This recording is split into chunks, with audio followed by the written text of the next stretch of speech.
Part 1, Segment 1, The Mechanic and the Cold Sky. The cold in Varkaus had a way of chewing through steel.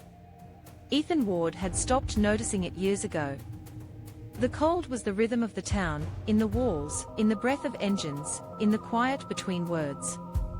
He stood in his garage that night, the heater broken again, the air thick with the scent of oil and burnt rubber. The overhead lamp buzzed like a nervous insect. The metal skeleton of a Volvo sat open before him, its pistons exposed like ribs. Ethan's hands were black with grease. His fingertips were cracked from decades of winter. Outside, snow whispered across the asphalt. No traffic, no laughter, no dogs barking. Just wind, endless, patient wind. He glanced at the photo taped to the toolbox. Mia, her smile crooked, caught mid-laugh, a smudge of dirt on her cheek from helping him change a tire when she was 16. 8 years had passed since that photo. 8 years since her car was found abandoned 10 kilometers outside town, doors open, engine running, tracks ending in nothing. They never found her. Ethan told himself she froze to death. That was the same version. The clock on the wall ticked past 10:40 p.m. He tightened a bolt and exhaled. When he turned, Sophia Nimi was standing in the doorway, wrapped in her grey parka, cheeks flushed from the wind.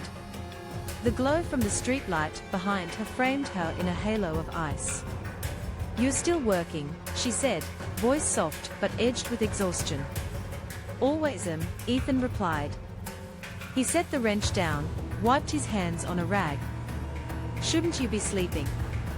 You've got patients tomorrow." "I couldn't. The hospital's full of migraines and nosebleeds again. Kids, mostly. And the animals, they are acting like something's coming." Ethan raised an eyebrow. "Like what?" Sophia hesitated. "I don't know. The power grid's unstable. And there's talk from the base, electromagnetic fluctuations. Bjork said his compass spins non-stop now." He gave a dry laugh. "Since when do doctors believe in ghost stories?"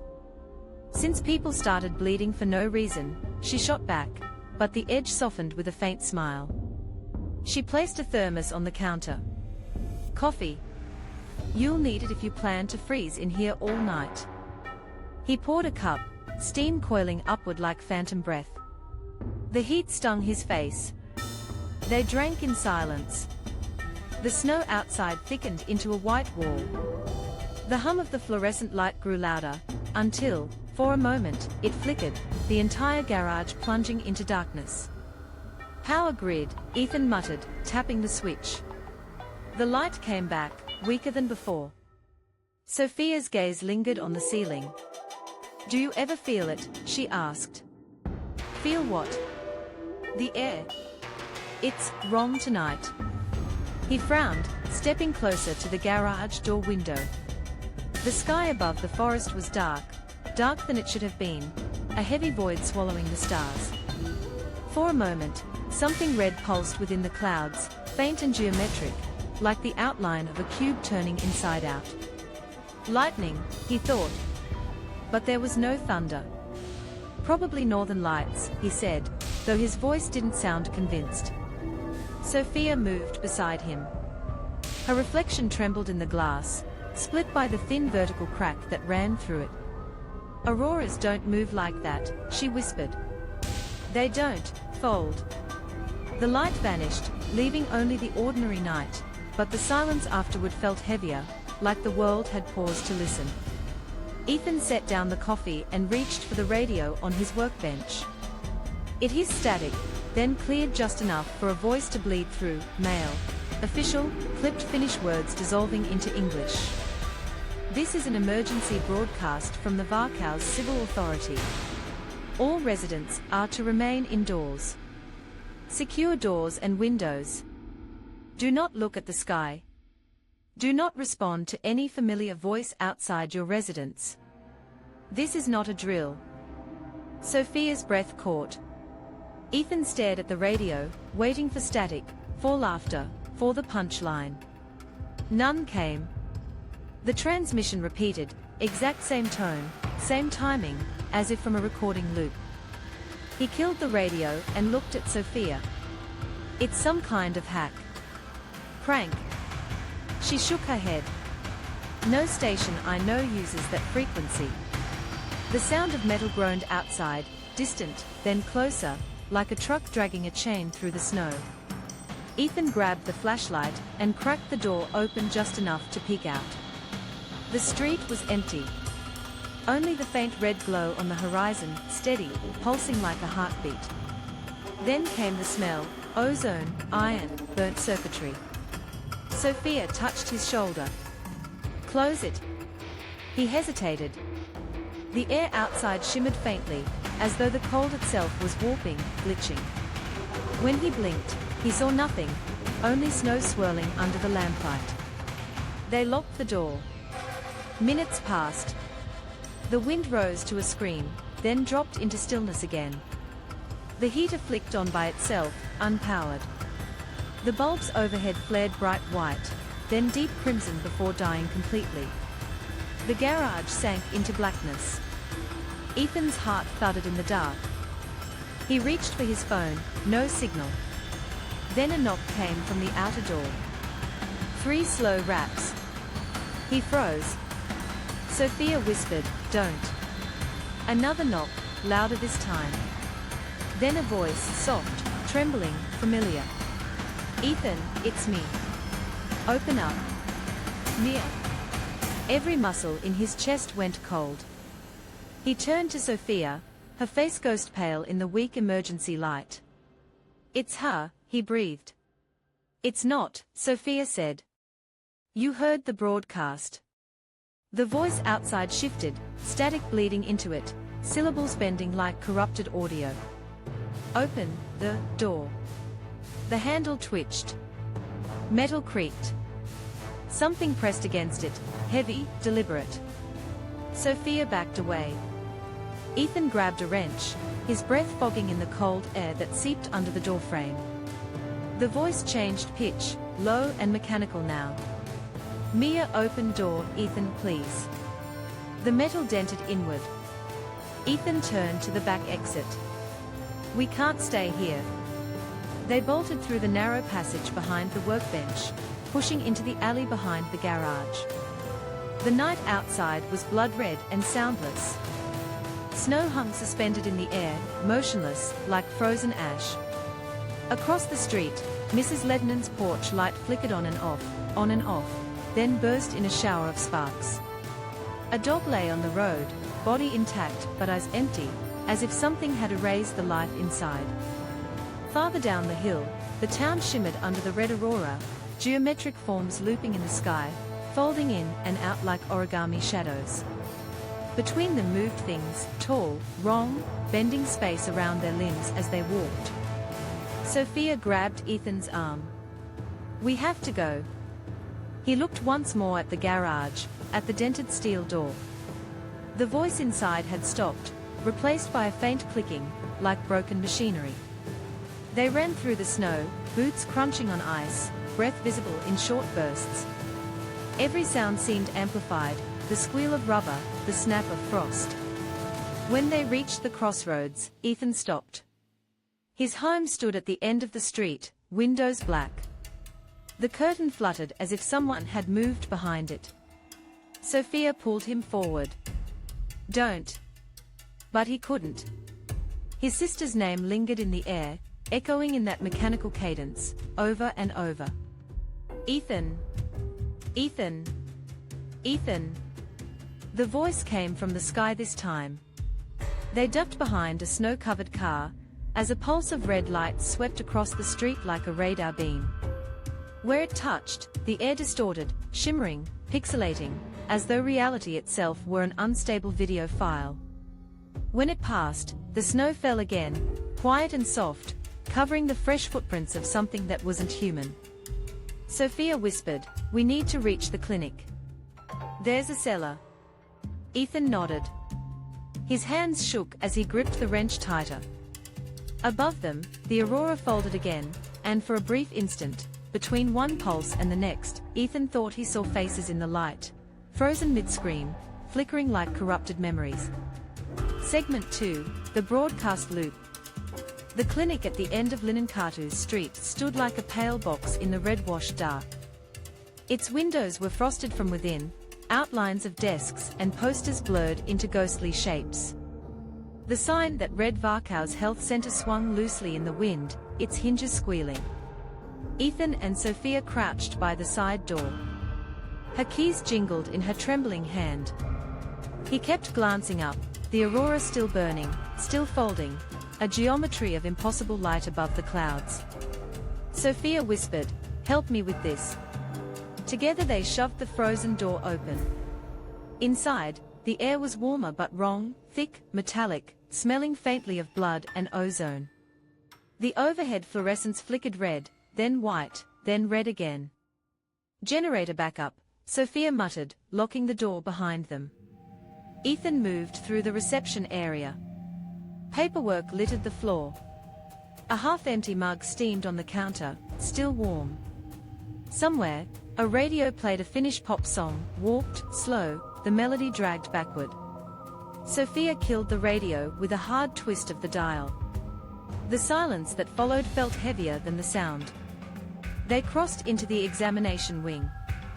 Monitors glowed dimly, showing static mixed with faint outlines of faces, not human faces, but hollow silhouettes flickering like after images. Ethan stopped. "You see that?" "I see it," Sophia whispered. She adjusted her glasses, but the image vanished when she blinked. A low mechanical tone rolled through the building, deep enough to vibrate the floor. Then the emergency intercom came alive. "This is an emergency broadcast from the Varkaus Civil Authority. Remain indoors. Secure all entry points. Do not look at the sky." The same words again. But this time, there was breathing between the sentences, wet, slow, human. Ethan's pulse hammered. "That's not a recording." Sophia reached for the intercom panel and yanked the cord free. The voice cut off mid-breath. She turned to Ethan.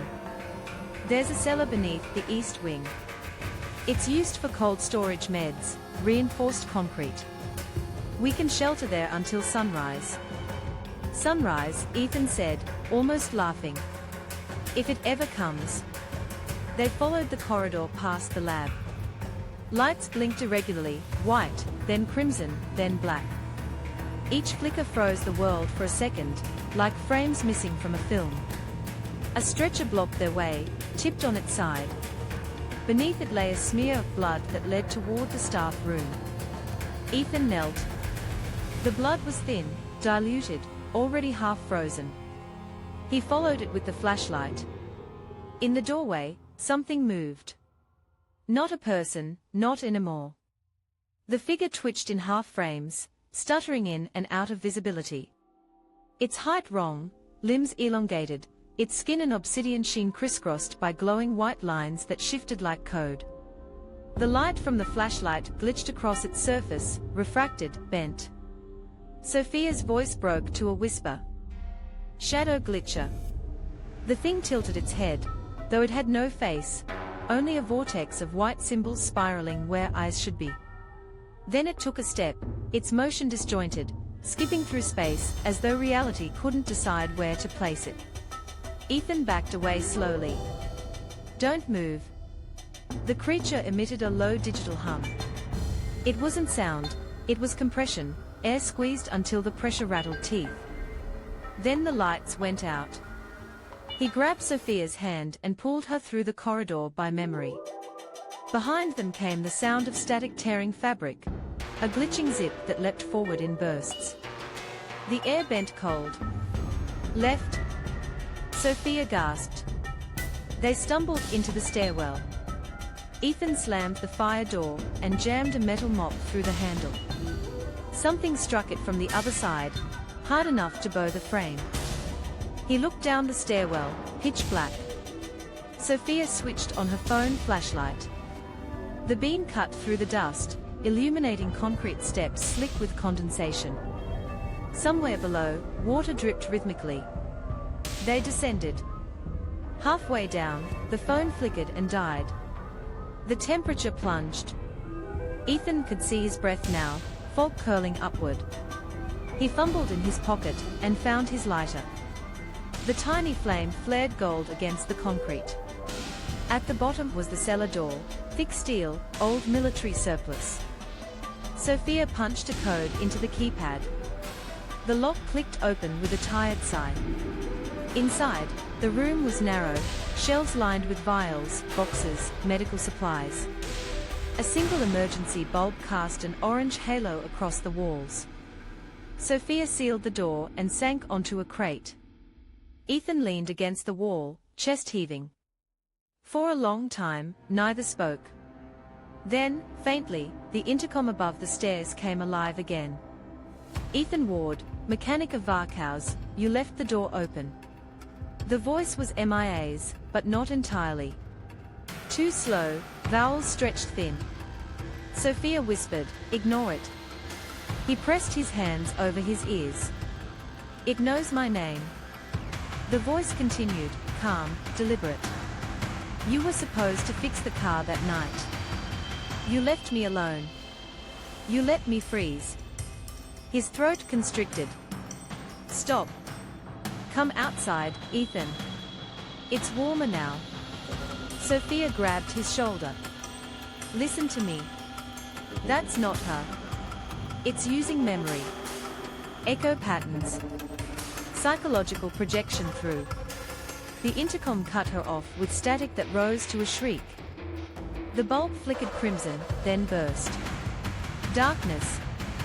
The air vibrated again, a low pulse traveling through the concrete floor. Then silence. Ethan's breath rasped in the dark. "Sophia. I'm here." Something metallic clattered upstairs. Then footsteps, heavy, deliberate, but wrong in rhythm, as if the sound was slightly out of sync with the motion. Ethan whispered, "It found us." The steel door trembled once. Then again. Dust rained from the ceiling. Sophia scrambled to the emergency locker, pulling out a flare gun. "If it gets through." A crack split the air as a single white line appeared across the door, thin at first, then widening, glowing with red static. Ethan grabbed the flare from her hand. "Back away." He fired as the line burst open. The flare's light exploded in the narrow room, painting the walls blood red. For a split second, the creature was there, filling the doorway, bending inward, its limbs unfolding like broken code. Its surface shimmered in and out of existence. The flare hissed and sputtered. The creature recoiled, screaming, not with sound, but with distortion. The shelves rattled, glass cracked, blood leaked from Ethan's nose.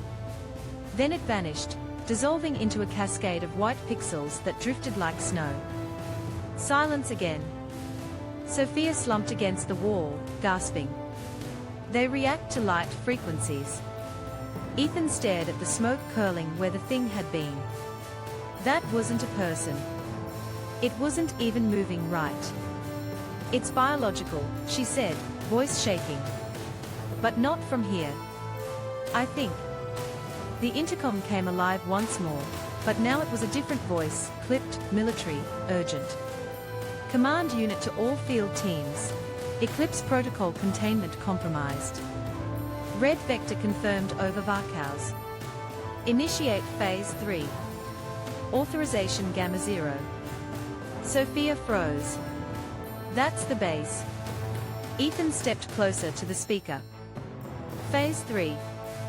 What the hell is that?" Static swallowed the transmission, but fragments broke through. Civilian vectors unstable. Symbiosis threshold reached. Terminate biological subjects. The intercom cut out completely. They stared at each other. Sophia whispered, "They are not coming to rescue us. They are coming to clean up." Ethan exhaled shakily. "Then we need to get out before sunrise." Above them, the footsteps started again, multiplied this time. Dozens of them. He tightened his grip on the flare gun, jaw clenched. "We move when the lights flicker again." If we time it between their glitches. Between what? Sophia asked. He met her eyes, voice low. Between frames. The lights pulsed once, red, then black. They ran. Segment 3, the signal in the snow. The door burst open to a howl of frozen wind. Ethan's boots struck the snow first, the flare gun still smoking in his grip. The red haze outside had thinned to a trembling aurora, fractured shapes dancing low across the rooftops like reflections from broken glass.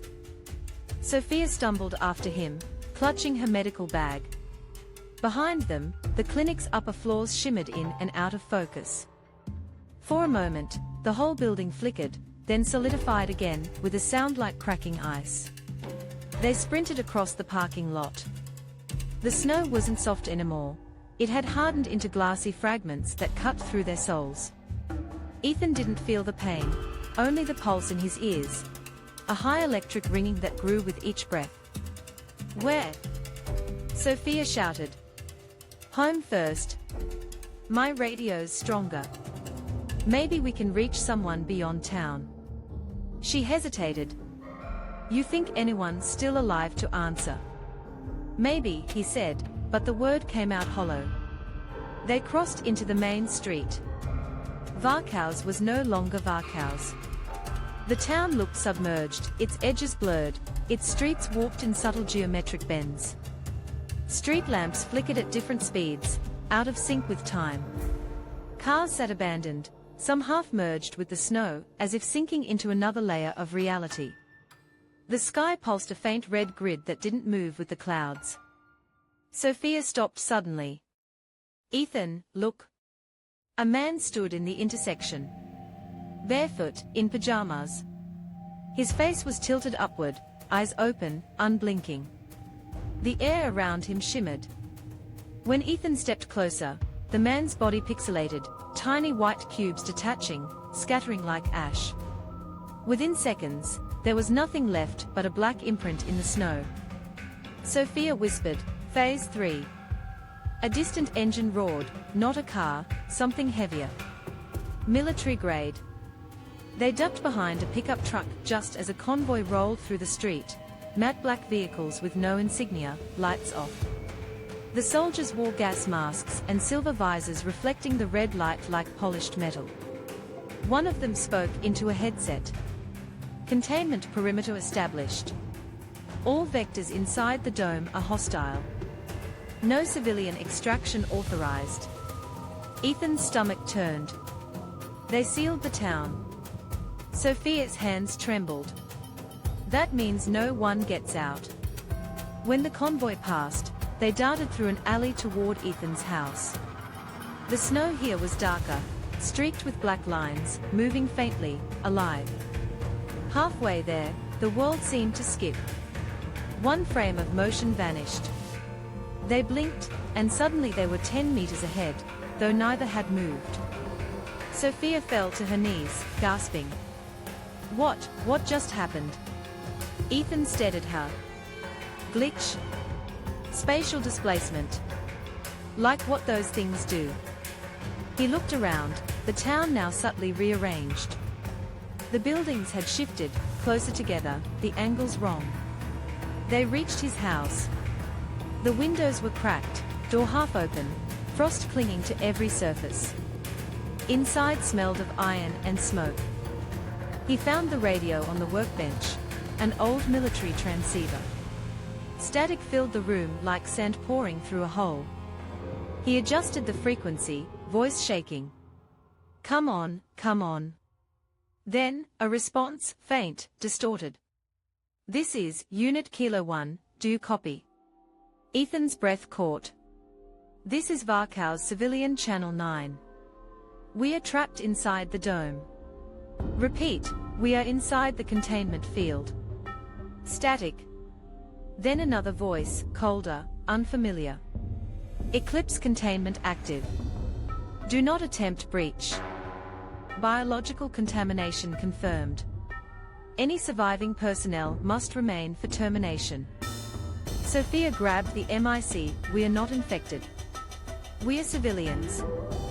No answer, only a slow tone that rose in pitch until it became a scream of static. The bulb above them flickered. The light turned red. Ethan froze. "We have to go. Now?" From outside came the sound of glass breaking, but not like a window. More like the air itself shattering. Sophia looked out the back window and saw the street ripple, the snow lifting in concentric circles, as if disturbed by invisible pressure. Then the world tore open. A fissure of red light cracked through the ground, releasing a soundless shockwave. Everything it touched distorted, cars warped, walls twisted into spirals, trees flattened into two-dimensional silhouettes before disintegrating entirely. The wave rolled toward them. Ethan grabbed Sophia's arm. "Run!" They burst through the kitchen, through the back door, leaping into the yard as the fissure swallowed the house behind them. For a second, the world inverted, the sky below them, the ground above, then reality snapped back, throwing them into the snow. When Ethan lifted his head, his home was gone. Just a pit of glowing red frost where it had stood. Sophia coughed, eyes wild. "That's not physics. That's something rewriting it." He didn't answer. He was staring at the sky. The aurora had changed. It wasn't random now. The lights had aligned into a perfect pattern, circles intersecting triangles, like a colossal sigil stretching across the atmosphere. Within it, something vast moved, too geometric to be alive yet too fluid to be mechanical. The sight made his vision stutter. His mind recoiled. The longer he looked, the more he felt it rewriting him from the inside, patterns syncing with thought, with memory. Sophia pulled him down. "Don't look." He shut his eyes, but the pattern remained behind his eyelids, glowing, pulsing, whispering in coded fragments. "Mia, still, alive." He gasped. "It's in my head." She gripped his face. "Stay with me, Ethan." That's how they get in. Through recognition. He blinked hard, forcing the afterimage away. The cold returned, grounding him in pain. From the forest beyond the hill came new lights, white beams, moving in formation. Helicopters. He counted 3. Sophia's hope flickered. Rescue. But the helicopters didn't descend. Instead, they released something, canisters that hissed as they fell, emitting clouds of black vapor. Wherever the vapor touched, red light dimmed, replaced by a colorless void, swallowing everything into gray. Ethan's breath caught. "They are sterilizing it." "Then we go east," Sophia said, determination hardening her voice. "To the marshlands. Less visibility, no roads. If there's a breach in the dome, it'll be there." Ethan nodded, wincing as he flexed his left arm, the muscle burning from strain. "You really think there's a way out?" "I think dying in the snow isn't one." They started moving, cutting through a service road flanked by pines. The air buzzed faintly, a low electronic hum that resonated through the bones, the sound of the dome shifting. Halfway down the road, Ethan stopped. A body hung from a power line, frozen midair, clothes fluttering. But its shadow on the ground moved independently, lagging a second behind. Sophia whispered, "What are they doing to us?" Ethan didn't answer. The radio on his belt crackled again, not his voice this time, but someone else's. "To any survivors, the field is expanding. Don't trust the soldiers. The real signal is underground. The snow, it carries the code." The voice dissolved into white noise. Sophia's eyes met his. Underground. He thought of the mines east of town, old tunnels sealed decades ago. If we can reach them. A gunshot cracked from behind. A bullet hissed past, punching into the snow. They ducked behind a rusted fuel tank, as the night exploded in muzzle flashes. The soldiers, black visors, silent rifles, were advancing in formation. Ethan aimed the flare gun and fired. The flare arced overhead, bursting in a bloom of red fire that painted the world in molten light. The soldiers froze. For a split second, the light revealed what stood behind them. Not men. Not entirely. Their helmets were empty, visors hollow. The bodies beneath glitched, segments out of sync, shadows moving before the limbs. Sophia's voice broke. They are not even human anymore. The flare sputtered out, plunging them back into darkness. Ethan grabbed her hand. Keep running. East. Behind them, the soldiers moved as one, not chasing, but shifting, appearing closer every time the light flickered. The snow deepened. The town fell away. Ahead, the horizon glowed faintly blue where the dome ended, a wavering membrane of light that rippled like liquid glass. Ethan slowed, chest burning. We are close. Sophia pointed to the tree line. Through there, the swamp path. As they reached the edge, Ethan turned for one last look. Varkaus was gone, replaced by a lattice of red geometry hovering above the land, its structures folding into infinite patterns. The sound of the town was gone too, replaced by a single low-frequency hum, steady, rhythmic, like breathing. He whispered, Mia. The pattern in the sky pulsed once, brighter, answering. Then the world blinked. And they vanished into the trees. Part 2, Segment 1, Eclipse Protocol. By dawn, Varkaus no longer resembled a town. The red aurora had thinned into grey fog, the snow stained in dark streaks where the air shimmered. Ethan and Sophia trudged through the eastern woodlands, their breath short, lungs burning from the cold mixed with chemical fumes. The forest was silent except for the faint hum under the ground, a low electrical drone that seemed to follow them. Ethan's muscles ached, his left shoulder stiff from the fall. The wound throbbed whenever he moved. Sophia had torn part of her coat to bind it, but the bandage was already soaked through. We can't keep moving like this, she said. You're bleeding too much. I'm fine. Ethan. I said I'm fine. His voice echoed harshly in the stillness. For a moment, it didn't sound like his own. They reached the edge of the industrial district, warehouses half buried in snow, metal doors warped from frost. Beyond the fence, the community center stood crooked, its windows shattered, Finnish flags frozen mid-flutter. Sophia hesitated. If anyone's alive, they'll be there. Or the military, Ethan said. She looked him dead in the eye. Either way, it's our only chance. He nodded and climbed over the fence. The metal was so cold it burned his palms. Inside, the gymnasium lights flickered faintly, emergency backup running on fumes. Rows of folding tables and makeshift beds filled the space. The smell hit them first, sweat, antiseptic, fear. Then voices. A dozen people, men, women, a few children, huddled near the stage. At the center stood a woman in a tattered Finnish army coat, her hair streaked with grey, eyes sharp and steady. She turned as they entered.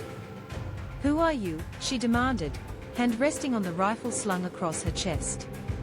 Civilians, Sophia said quickly. We came from the clinic. The woman studied them for a long moment before lowering the weapon slightly. Name's Aino Lahti. Colonel. Retired, but I suppose that doesn't mean much now. Ethan recognized the name, a war veteran, once stationed near the Lapland testing grounds. Aino gestured toward the others. We've got 19 people left. Maybe 20, if the basement held. Ethan's gaze swept the room. A teenager sat apart, hunched over a radio transmitter, headphones clamped over his ears. His face was bruised, his eyes red-rimmed but alert. Elias, Aino said, noticing Ethan's glance. Kid's been picking up signals from the base. They are still broadcasting, if you can call it that. Ethan walked closer. What kind of signals? Elias looked up, voice hoarse. Code loops. Same 3 phrases, over and over. I think it's command chatter, but some of it sounds human. Like people screaming underneath the transmission. Sophia frowned. Screaming? He turned one dial and lifted one earpiece so they could hear. The radio emitted a rhythmic burst of static, then, faintly, beneath it, words. Eclipse Protocol breach. Biovector instability. Containment compromised. Then, almost inaudible, a woman's voice, sobbing, fragmented. Please don't make us look. Elias killed the feed. It loops every 7 minutes. Sometimes the voice changes. Ethan's stomach twisted. What's Eclipse Protocol? Ano's expression darkened. She motioned them into the small office near the back, closing the door. The hum of the generator filled the silence between words. You're not supposed to know, she said. But seeing as the world's ending outside, it hardly matters now. She sat on the edge of the desk, eyes distant. I served 20 years with the Defense Forces. After I retired, they offered me consulting work for an operation near the old minefield east of here. They called it Eclipse. Said it was energy research, atmospheric resonance testing. But the samples they brought in weren't from this planet. Sophia stiffened. Alien? Recovered material from an impact crater in Siberia, 1978. They claimed it was inert, some kind of crystalline organism. But it reacts to neural frequencies. To thought. Ethan frowned. And they weaponized it. Ano nodded slowly. They found it could rewrite biological code. Projected into a neural field, it induces compliance. Or mutation. The military wanted a controllable vector, soldiers that could adapt faster than machines. What they got was infection. Sophia's face paled. The glitches. They were phase 2, Ano said grimly. Human test subjects. When the field grew unstable, it tore through the base. Half the staff disappeared before they could close it. Varkow's was collateral. The dome you see isn't to keep things out. It's to keep us in. Ethan felt the floor tilt under him. You knew this was here. I warned them it couldn't be contained. Ano's jaw tightened. They didn't listen. The generator sputtered once. Lights dimmed. A ripple of static rolled through the building, like invisible lightning. Elias' voice shouted from the gym, Colonel. It's back on the radio, they are transmitting live. They rushed out. The loudspeakers hissed, then carried a calm, male voice. This is Central Command. Remaining assets within Sector V07 are to proceed to designated extraction points. Civilian vectors are compromised. Repeat, compromised. Execute sterilization protocol at 0600 hours. Ethan looked at the clock. That's less than 2 hours. Ano clenched her fists. They'll burn everything. Sophia scanned the survivors, faces hollow, eyes wide.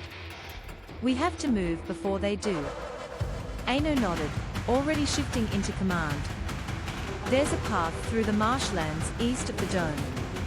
It's unstable, but if we follow the power line markers, it should lead to the old mine tunnels. They were sealed before the dome went up. If there's a breach, it'll be there. Ethan felt the weight of every eye in the room turning toward him. You're the only mechanic here, Ano said. Can you get the generator truck running? We'll need light if we move through the swamp. He hesitated. Depends what's left under the hood. Then you'd better pray it runs. Sophia stepped closer. And what if the military finds us first? Ano's eyes hardened. Then we don't let them take us alive. For a moment, no one spoke. The hum from the generator faded into the rising wind outside. Ethan turned toward the garage attached to the building. The old maintenance truck sat under a tarp, its windshield spiderwebbed with cracks. He wiped the frost from the hood, fingers trembling from exhaustion and cold. Sophia crouched beside him. "You think this thing will hold?" "It doesn't have to hold," he said. "It just has to move." He reached for his wrench, and stopped. Across the windshield, something had written in the frost from the inside. Letters traced in crystalline ice. MIA was here. Sophia's breath hitched. "Ethan." He stepped back, chest tight. "It's another projection." The letters slowly began to melt, not from heat, but from within, glowing faintly red, as the ice turned to vapor. Aino burst in from the hall. "Get away from it." The vapor thickened, swirling upward into a shape, human-sized, translucent, its edges glitching. The faint outline of a girl's face flickered in the haze. "Ethan," it whispered, MIA's voice, but fractured, layered with static. "They saw me first. I couldn't stop it." Ethan's heart stuttered. "Mia?" The figure convulsed, its form splitting into fragments of light. "Don't look up," it said, then vanished, leaving only frost on the floor shaped like a human shadow. The silence that followed felt infinite. Aino spoke first. "She's warning us. Whatever's coming, it's coming from above." Ethan stared at the frost print, the echo of his sister's voice looping in his mind. Outside, the wind stopped. Then, faintly, the sound of boots on snow, dozens of them, synchronized. Sophia whispered, "Soldiers." Aino moved to the door, peered through a crack. Her voice dropped to a whisper. "No. They are wearing the suits, but their shadows are moving the wrong way." Ethan loaded the flare gun again. "Then it's already started." The clock on the wall ticked closer to 6. Aino looked at him, calm, resolute. "We leave in 10 minutes. He nodded once, eyes on the frost shadow. Whatever Eclipse Protocol was, it wasn't just a weapon. It was rewriting the world. Segment 2, the marshland route. The wind died before sunrise. That silence, total, surgical, felt worse than any sound. The survivors moved through it like ghosts, faces wrapped in scarves, eyes hollow with exhaustion. Aino led them out of the community center in a line, boots crunching over glassy frost. Ethan followed close behind her, pulling the maintenance truck with sputtering engine noise just loud enough to mask their steps. Sophia sat in the passenger seat, radio cradled in her lap. The world was grey, the sky and snow blending until the horizon disappeared. The dome overhead shimmered faintly, a translucent wall of liquid light stretching to infinity. They followed the old power line markers east, the wooden poles bent under ice. Every 100 meters, the truck lights flickered, interference humming through the radio. Sophia turned the dial. Static, then faint human speech. Field expanding, biocontainment unstable, civilians unresponsive. Then another voice layered over it, softer, almost melodic. "Come closer, listen." She switched it off, pulse hammering. They are transmitting something else through the interference. It's not language, it's frequency. Ethan gripped the wheel. "Keep it off. Whatever it is, it's not meant for us." Aino walked ahead, with her rifle raised. Elias followed with the portable transmitter slung across his chest, headphones crooked over one ear. Behind them, 6 others trudged through the snow, townsfolk, strangers thrown together by terror. The swamp began after the 5th kilometer, black water frozen into cracked plates under a thin layer of ice. Steam rose from fissures in the ground, the air reeking of sulfur and burnt metal. Ethan parked the truck on higher ground. "We walk from here." Aino scanned the horizon with binoculars. 2 kilometers to the ridge. Beyond that is the mine entrance. Sophia adjusted her hood. "If the dome's solid, how do we get through?" "It's not solid everywhere," Aino said. "Pressure fluctuates. The marsh might distort it enough to form a breach." They crossed onto the ice. It groaned under their weight, deep notes echoing through the fog. The group moved slow, careful, stepping only where Ano pointed. Halfway across, Elias stopped. "Do you hear that?" Ethan paused. At first, nothing, then faintly, from the fog, a rhythmic tapping. Like metal striking metal. Ano raised a hand. "Stay still." The sound grew louder. Then the fog parted. A soldier stood 10 meters away, uniform black, visor mirrored, rifle lowered. The reflection of red aurora danced across his mask. Ano called out in Finnish. "Identify yourself." No answer. The soldier tilted his head, too far, neck bending beyond human range. Sophia whispered, "Not human." The figure began to stutter, flickering closer in disjointed frames. One moment 10 meters away, the next, 3. Each blink left behind a ghost image of its previous position. Ethan raised the flare gun. "Move." Ano fired first. The bullet punched through its chest, no blood, just a burst of red light that dissolved into static. The soldier staggered, then straightened, the hole in its torso closing like pixels healing. Ethan fired the flare. It exploded against the visor, bursting into white flame. The thing convulsed silently, limbs jerking, then collapsed into the ice, leaving a melted crater that hissed and steamed. Ano's jaw tightened. They are phase hybrids, human templates overwritten by the organism. Sophia's breath shook. They were people. "Not anymore," Ano said flatly. "Keep moving." They pressed on. The fog thickened, glowing faintly red from above. Through it, Ethan could see shapes moving in the distance, too tall, too fluid. The glitches. Every few minutes, the world skipped. The trees shifted positions. The footprints behind them changed direction. Reality was folding in on itself. Ethan caught a glimpse of his own reflection in the ice, but it lagged behind his movement by half a second, smiling when he wasn't. He looked away, bile rising in his throat. Elias's voice came through the radio, trembling. "Signal strength's increasing. We are close to something." Ano nodded. "That'll be the mine perimeter." They reached a stretch where the ice had cracked wide open, exposing a chasm of black water. The red light above reflected in it like an open wound. Ano gestured. "Planks from that shed. We bridge it." Ethan and Elias hauled the boards over. The ice groaned, creaked, then something knocked from below. Once. Twice. Sophia froze. "Ethan." A human hand broke through the ice near her boot, pale, shredded, moving in jerks.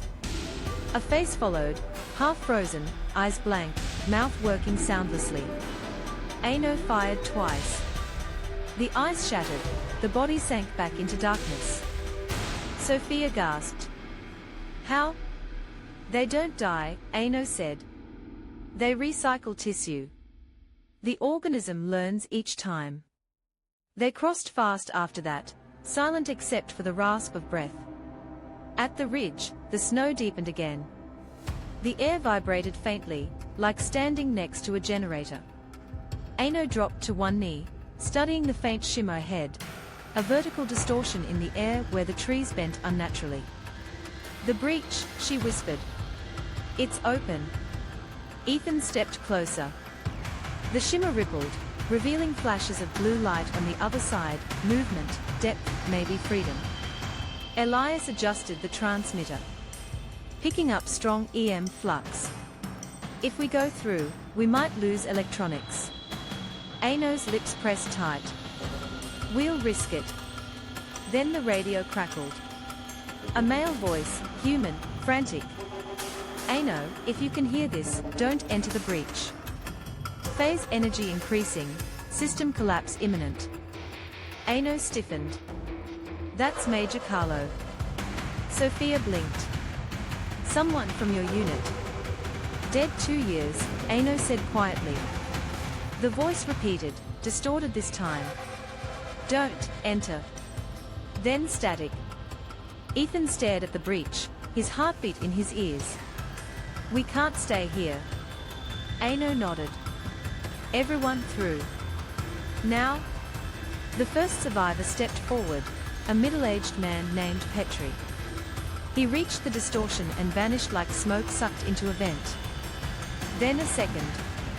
Then a third. When Sophia reached it, she hesitated. What if it doesn't lead out? Ethan took her hand. Then we go wherever it does. They stepped through together.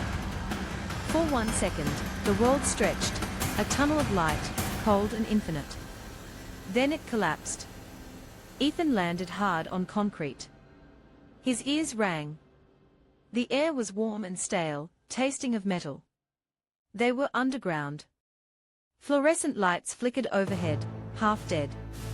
Walls of reinforced steel lined the tunnel, marked with faded hazard signs. Eclipse Research Division, access restricted. Sophia exhaled shakily.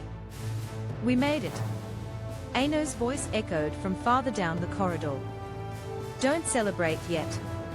Ethan stood, scanning the flickering hallway.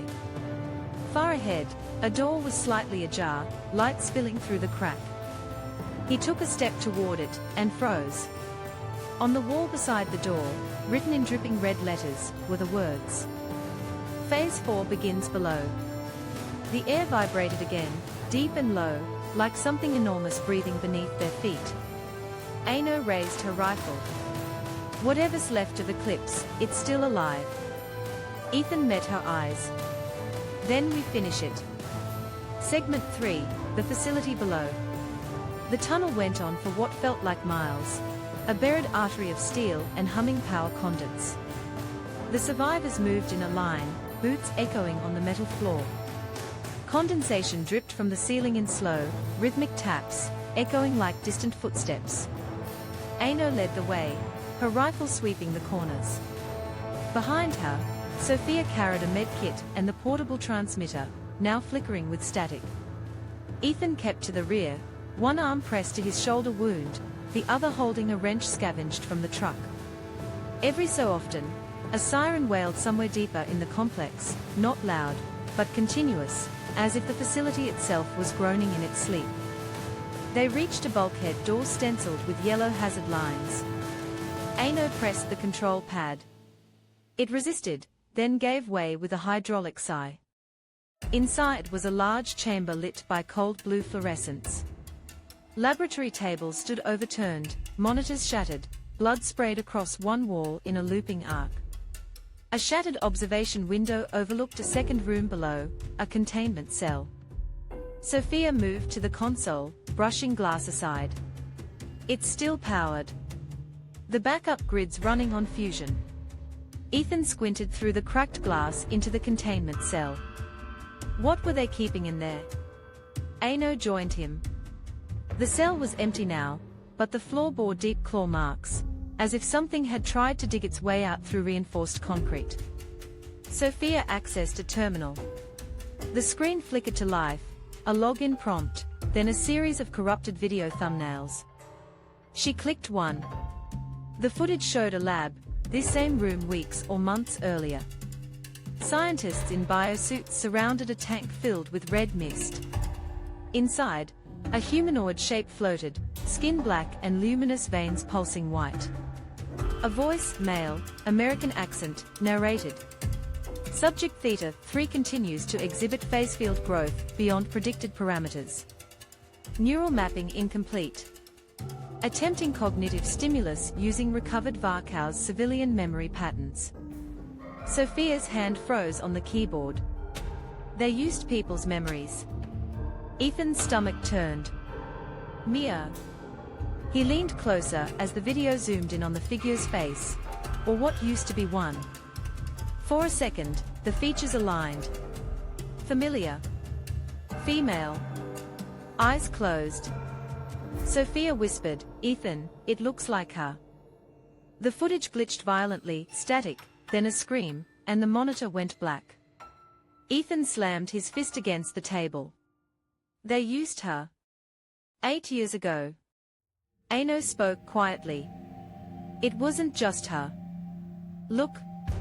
She opened a file labeled Phase Subject Registry. Names filled the screen, dozens of them, cross-referenced with civilian IDs from Varkaus and other towns. Some names were underlined in red, reclassified, assimilated. At the bottom, MIA Ward, Host Template, Neural Stability 41%. Status, unknown. Sophia stepped back. She's not dead. Ethan's voice trembled. No. She's part of it. A deep thud echoed through the floor. Dust fell from the ceiling. Another. Closer. Ano raised her rifle. Movement below us. They turned toward the elevator shaft at the far end of the chamber. The doors were bent outward, as if something had forced them open from below. Ano gestured. We find another route.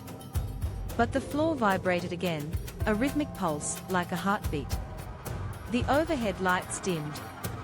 Ethan grabbed the terminal, scrolling through recent logs. There's a map here. A service tunnel leading out through sublevel 3. We can use it to reach the outer perimeter. Show me, Ano said. He pointed. Through that corridor. Past the cryostorage wing. They moved fast. The corridor narrowed, lined with thick glass tubes filled with murky fluid. Some still held shapes, human silhouettes distorted by liquid, motionless, but not lifeless. Their eyes flickered open as the survivors passed.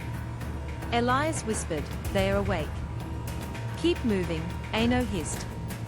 One of the pods cracked.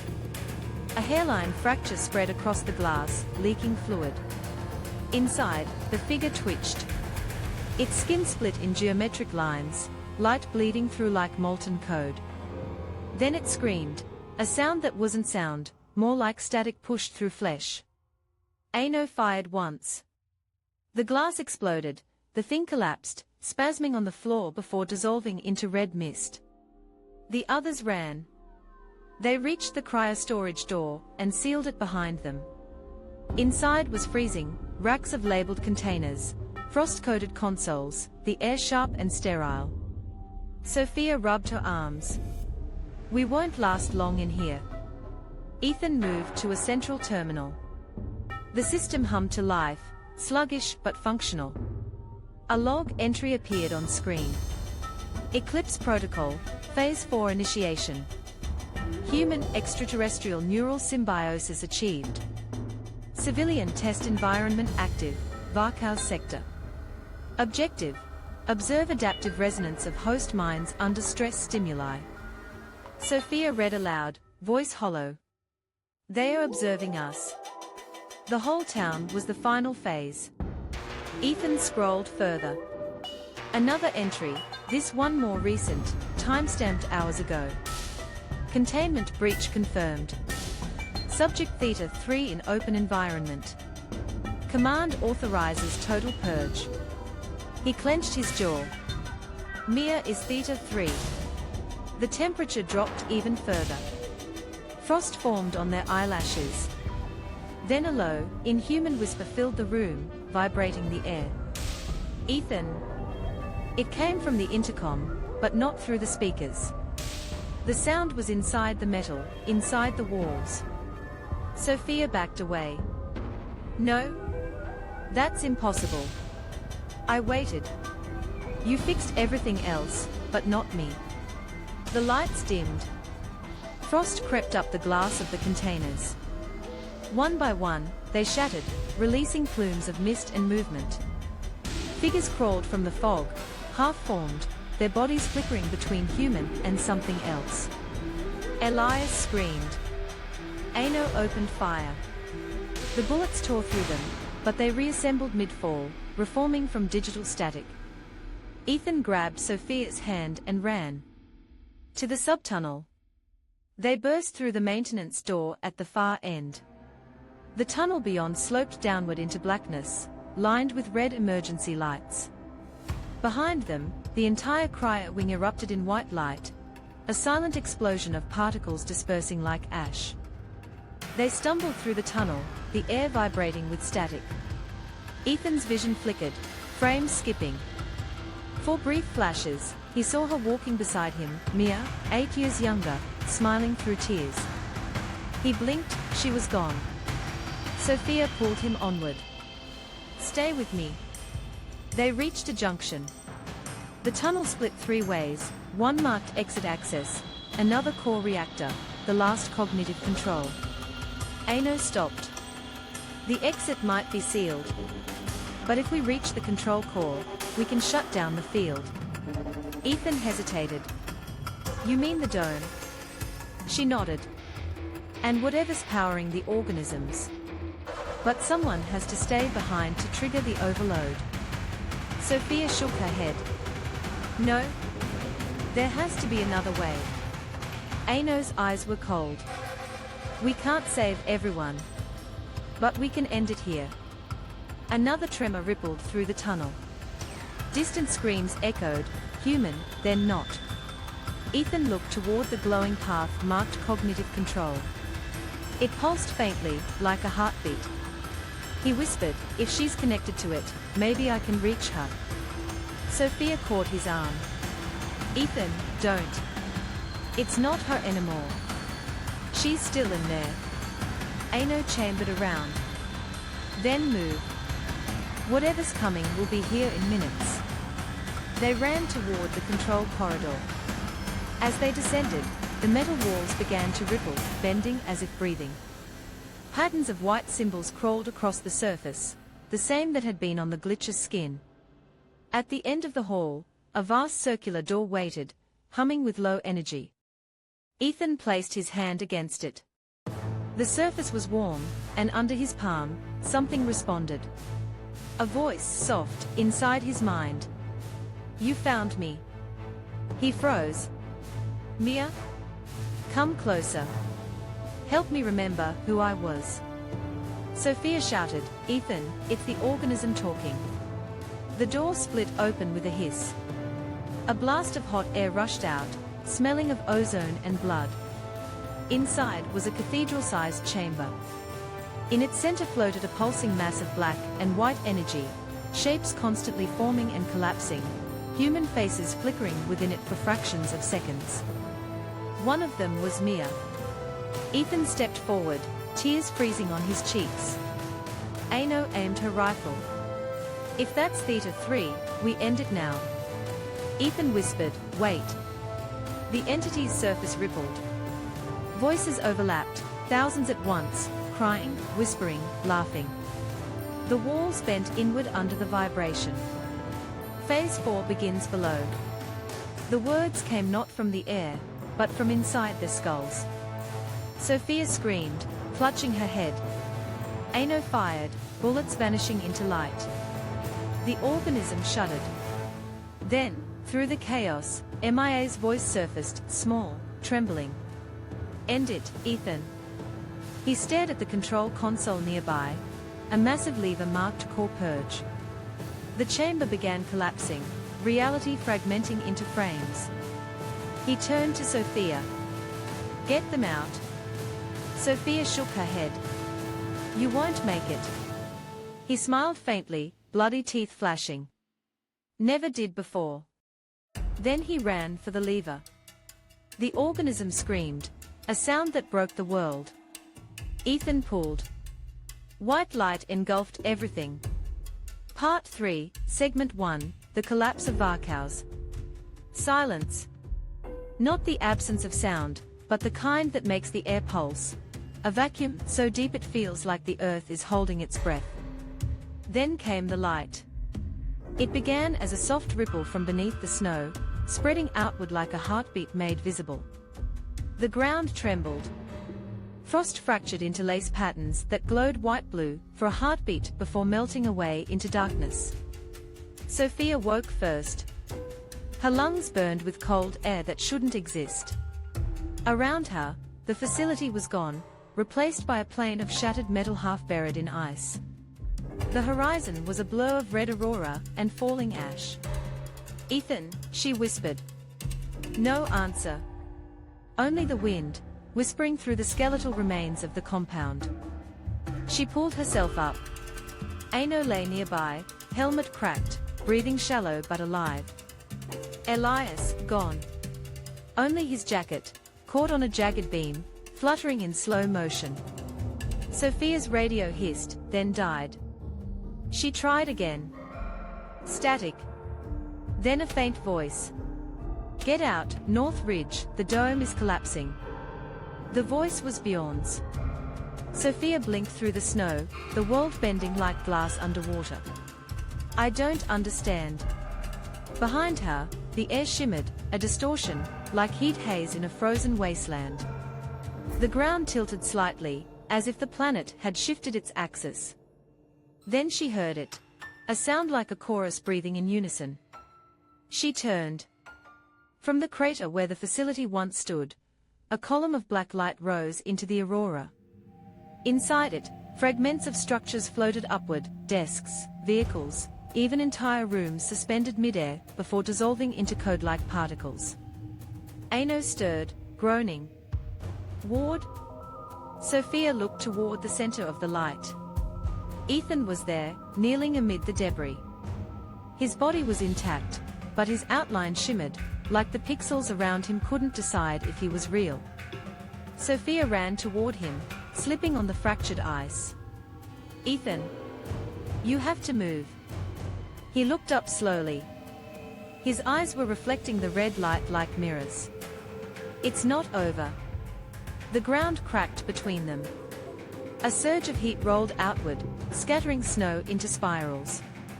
Aino stumbled forward, gripping her rifle. We need to go, now. Whatever he triggered, it's tearing the place apart. But Ethan didn't move.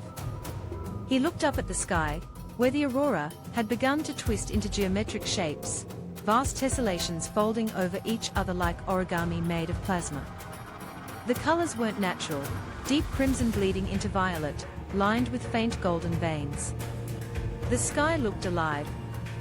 Sophia reached him. The static around his body prickled her skin. Ethan, look at me. What did you do? He whispered, voice low and detached. I pulled the lever.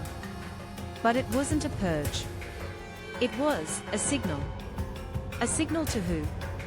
To them. Above them, a streak of light crossed the horizon, not a meteor, but a descending structure. It looked like glass and shadow woven together, turning slowly, impossibly large. Sophia's mind recoiled. The object was everywhere and nowhere, a shape that didn't fit inside space. Aino swore under her breath. We are leaving. Now? The ground heaved again. Cracks spread outward like spider webs, glowing from beneath with red-white fire. Sophia pulled Ethan up. His hand was warm, too warm. Come on. He let her lead him, though his gaze stayed fixed on the descending structure. As they climbed the ridge, the world began to distort. Distance collapsed. What looked like 100 meters stretched into infinity. What was far suddenly became close enough to touch. Time itself seemed to slow, each breath echoing as if inside glass. Snow fell upward. At the top of the ridge, they stopped. Below them, Varkaus was dissolving. Buildings folded in on themselves, streets peeled upward, the lake lifted from its basin in slow, spiraling motion. Aino whispered, God help us. Sophia whispered back, I don't think he's here. Ethan turned toward the remnants of the town. It's not destruction. It's translation. Translation. He nodded slowly. The protocol, it was never about weapons. It was about merging. They were trying to convert matter into a different medium, to rewrite the world. The snow under their feet shifted.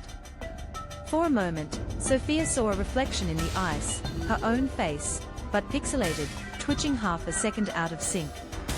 She stumbled back, choking a scream. Aino caught her arm. Don't look down.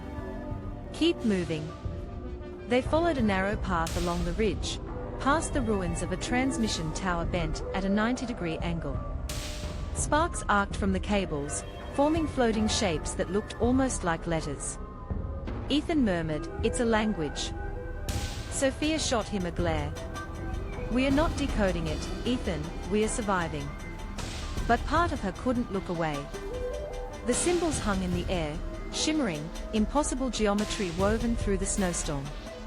Suddenly, Ano stopped. Ahead, the snow had turned to glass, a smooth, transparent plain stretching toward the horizon.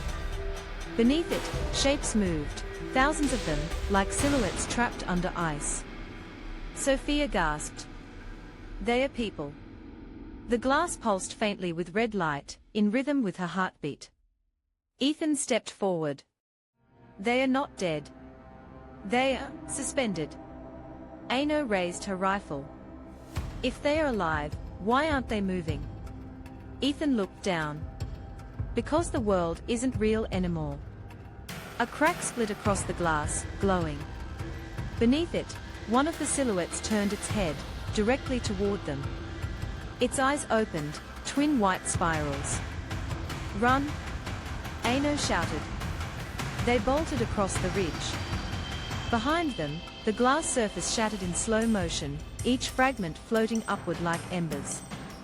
The trapped shapes crawled out, not solid, but glitching, phasing in and out of existence. Shadow glitches, hundreds of them. But they didn't attack. They stood still, facing the sky, as if waiting for command. Ethan slowed, watching. They are aligning. The signal's calling them. The red light intensified, washing the landscape in bloody hue. The dome, once invisible, now shimmered like glass soap, its edges cracking, bleeding aurora light into the open air. Sophia looked at Ethan. "If this spreads..." He nodded. "It will rewrite everything." Ano slung her rifle. "Then we cut the signal." "But the control core's gone," Sophia said. "You saw the collapse." Ethan looked toward the north, where a faint beam of white light still pulsed, rising from what used to be the main tower. He whispered, "Unless the signal's in me." Sophia froze. "What are you talking about?" "When the lever was pulled, it linked. I saw inside. I felt her. Mia. The system copied my neural pattern." Ano stared. "You're part of it now. Maybe that's why I can still see them, why the world isn't glitching for me." Sophia's voice cracked. "Then you can stop it. You have to." Ethan looked up at the falling aurora. The structure above was almost overhead now, immense, silent, folding light around itself. He smiled faintly. "I think it's already listening." The wind shifted, not air, but vibration, carrying 1,000 voices in unison. The snow rippled like water. "We remember you." The words came from everywhere, ground, sky, metal, bone. Ano dropped to one knee, clutching her head. Sophia fell beside her, screaming. Ethan stood still, the light bending around him. His outline flickered again, then stabilized. The voices hushed. "End the translation." He closed his eyes. "I'm trying." His body began to dissolve, not burning, not bleeding, simply unwritten. Lines of white code peeled off his skin, drifting upward into the aurora. Sophia crawled toward him. "No. Ethan, please." He smiled, faint, distant. "Tell them what happened here. Tell them not to look up." The last of him turned to light. Then the world exhaled. The aurora folded inward, swallowing the dome. The red light dimmed. The snow fell normally again. Silence returned.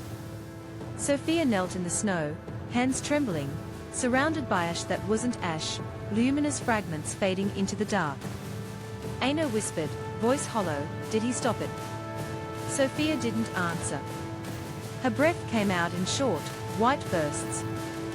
Far above, through the thinning clouds, something vast moved behind the aurora, retreating, folding itself into the sky. And then it was gone. Only the sound of the wind remained. Segment 2, the silence after. The wind had stopped. No rustle, no echo. Even the snow had forgotten how to fall. Sophia stood in the ruins of what used to be the ridge.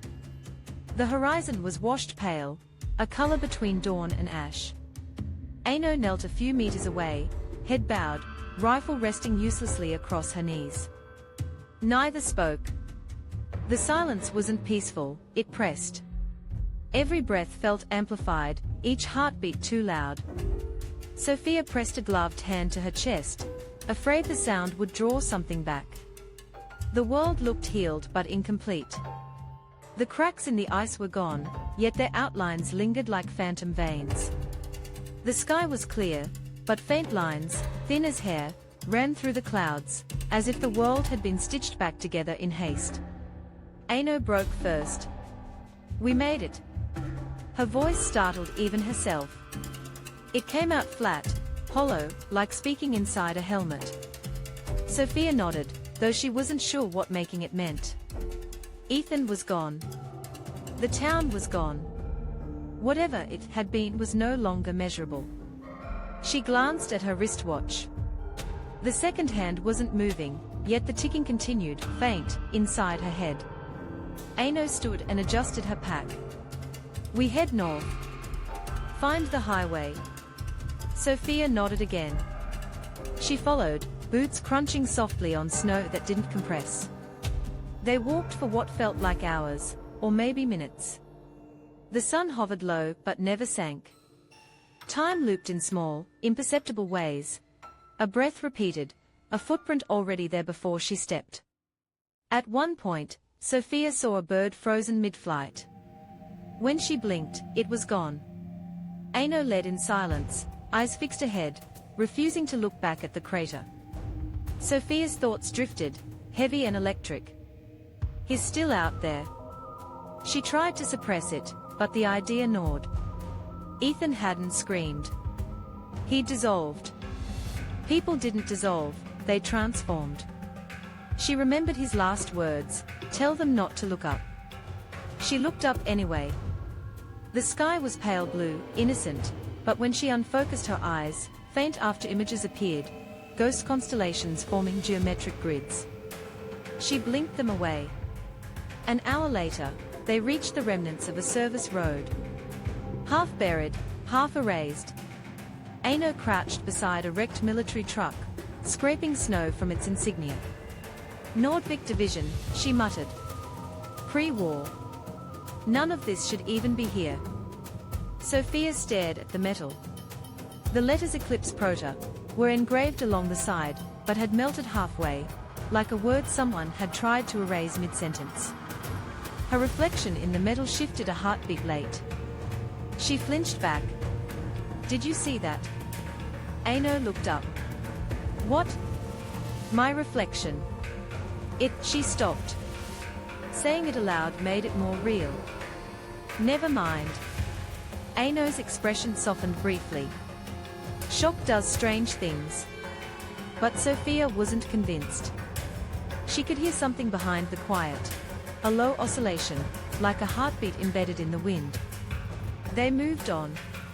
By dusk, if dusk even existed anymore, the remnants of Varkaus came into view. From a distance, it looked like a painting left out in the rain, colors washed together, edges indistinct. When they reached the outskirts, Sophia's stomach twisted. The streets were intact, but wrong. Buildings stood upright yet lacked depth, as if painted onto translucent glass. Shadows didn't align with light. Aino whispered, "God." They walked through the ghost town carefully. The air smelled of ozone and old iron. Sophia saw figures down the street, people moving. Relief surged, then faltered. The figures were flat. Transparent silhouettes replaying motions, sweeping, walking, gesturing in endless loops. Echoes of what had been. Aino lifted her rifle. "Stay behind me." "No," Sophia murmured. "They are not dangerous. They are recordings." How do you know? Sophia pointed. Look, they fade when you blink. And they did. Every time Sophia closed her eyes, one vanished. The street slowly emptied until they stood alone again. They reached the old medical center, Sophia's former workplace.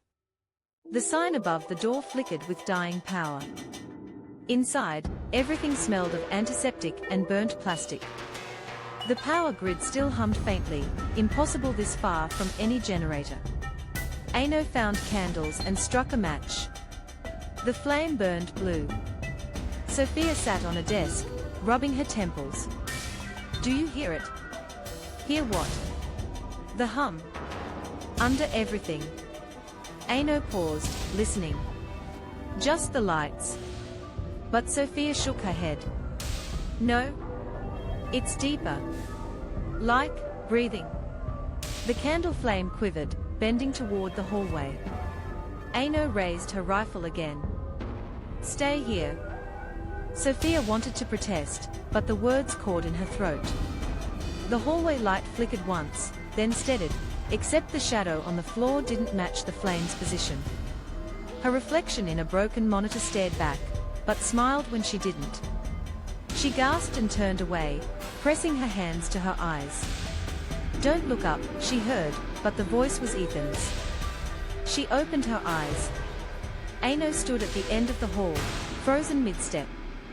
The air around her shimmered like heat distortion. Ano. Sophia whispered. No response. She approached slowly. Each step made the floor sound heavier, as if the room thickened.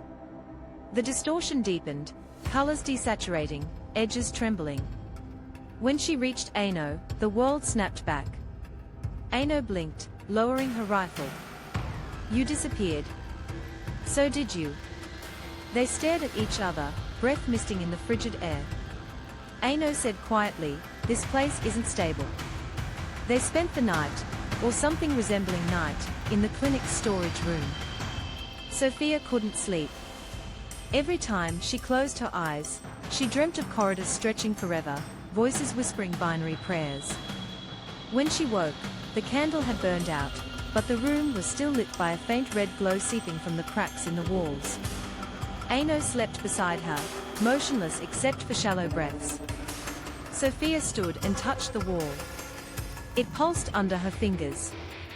She pulled back in shock, the rhythm matched her heartbeat. A whisper followed, Phase 5. She stumbled backward. The voice wasn't external. It bloomed inside her skull, soft and patient. Who's there? She hissed. Silence, then a second heartbeat, overlapping her own. You carried him out. Sophia shook her head violently. No. You're gone. He isn't gone. He's data now. And you're the conduit. She dropped to her knees, clutching her ears, as the walls began to breathe, slow, synchronized expansions of plaster and light. Ano woke instantly, gun drawn. Sophia. Sophia gasped, it's him, Ethan. He's in the system. Ano scanned the room. There's no system left. Sophia's tears froze mid-air, tiny crystals hanging motionless before vanishing. He said Phase 5. Ano grabbed her by the shoulders. Listen to me. Whatever you're hearing, it's not him. But behind Ano, the red glow thickened, forming outlines, tall, humanoid, faceless. Sophia's voice dropped to a whisper. Then what are they? Ano turned. The shapes froze, then folded back into the wall like smoke pooled in reverse. Hours later, the hum subsided. The walls went still. Ano packed supplies. We are leaving at dawn, if dawn ever comes. Sophia sat on the floor, staring at her trembling hands. The heartbeat still echoed faintly in her wrists. Ano knelt beside her. You're pale. Sophia met her eyes. Do you ever feel like we didn't make it out? Like, this is something's memory of us? Ano hesitated. Don't start thinking like that. Sophia looked toward the window. Outside, the snow glowed faintly red, pulsing once every few seconds, as if synchronized with her pulse. She whispered, "What if the world didn't reset? What if it just rebooted?" Aino didn't answer. The wind returned, faint, deliberate, carrying a fragment of a voice. "Sophia." She froze. Aino asked, "What is it?" Sophia swallowed hard. "He's calling again." Segment 3, Phase 5. The voice came again just before dawn, though dawn, here, had no real meaning. "Sophia." It wasn't sound. It was pressure, like a memory replaying too close to the eardrum. Aino stirred beside the dying fire, blinking groggily. "You didn't sleep again."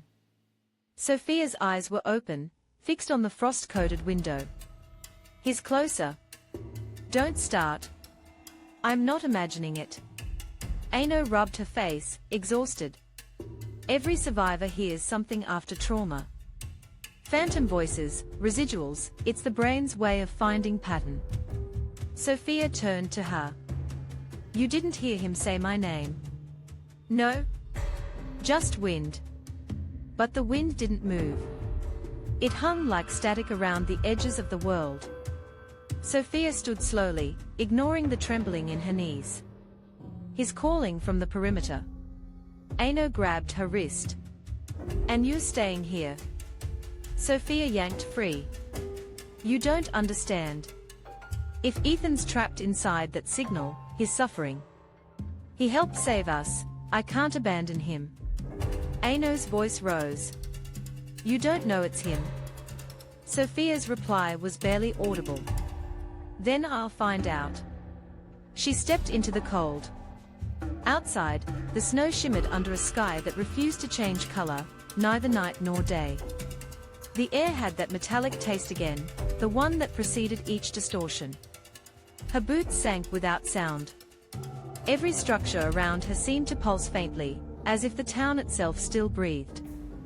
Windows flickered with afterimages, reflections that lingered too long, smiles that didn't belong to her. Phase 5. The words came from everywhere, soft, affectionate. She turned in a slow circle.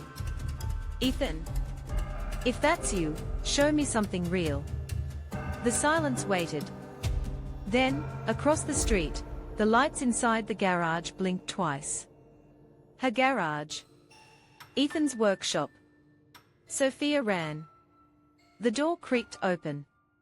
The smell of oil and rust hit her like a memory, too vivid, too perfect. Every detail was exactly as before: the hanging tools, the cracked radio, the small coffee mug with Ethan's fingerprints still visible in grease.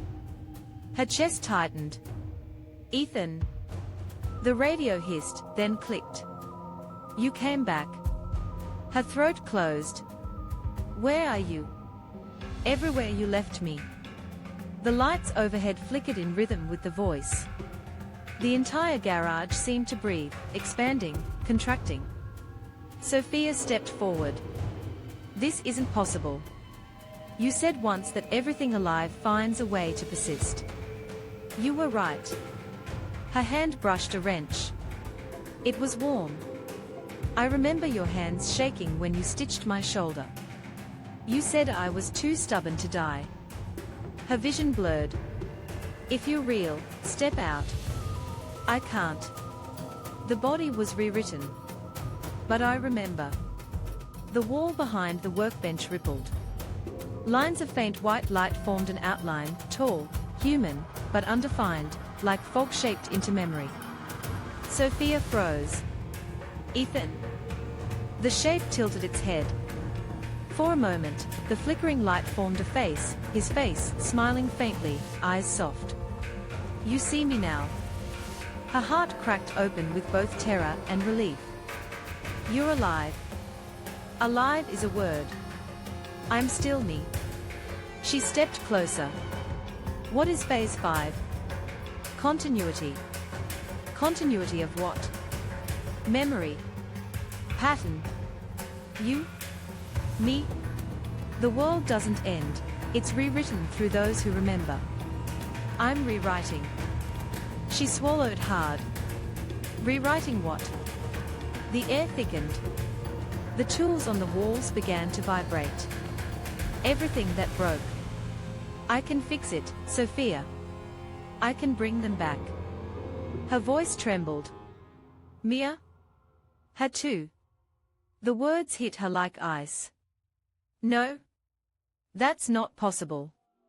It's already happening. The lights dimmed. The shadows in the corners deepened into shapes.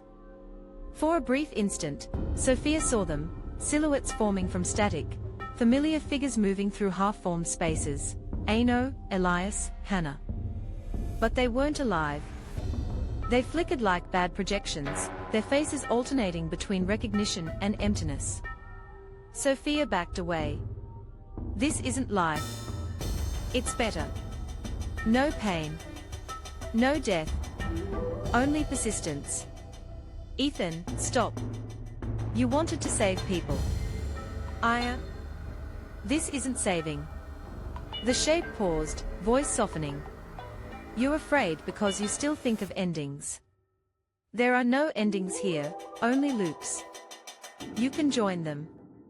She shook her head, tears freezing on her cheeks. That's not you talking.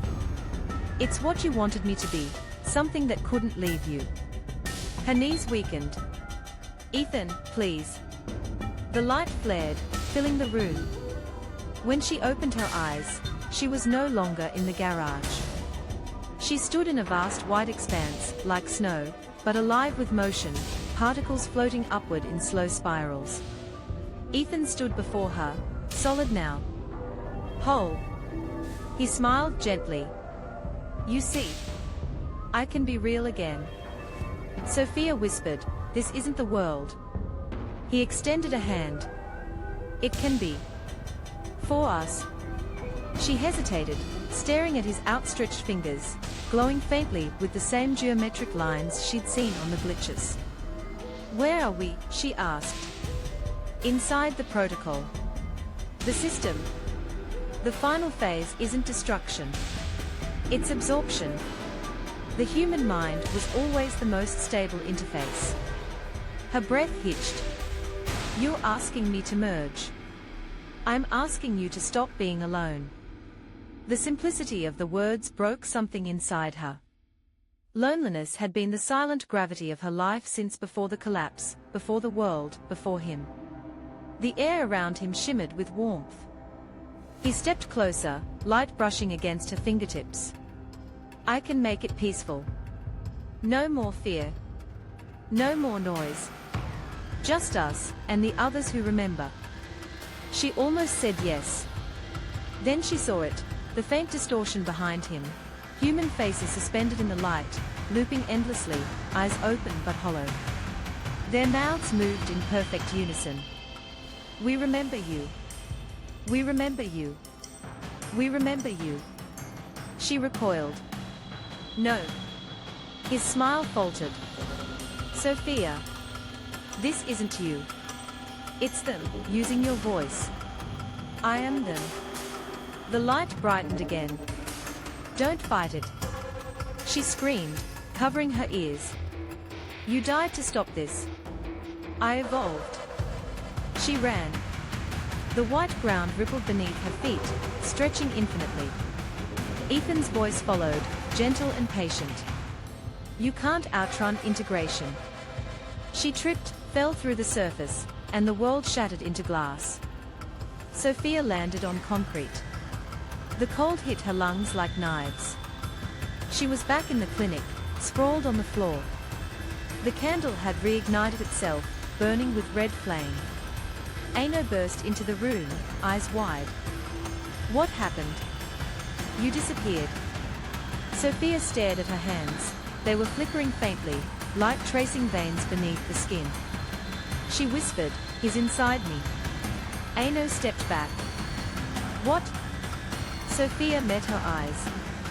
Phase 5 isn't about control.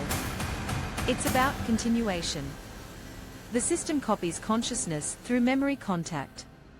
Aino raised her weapon. Then we end it here.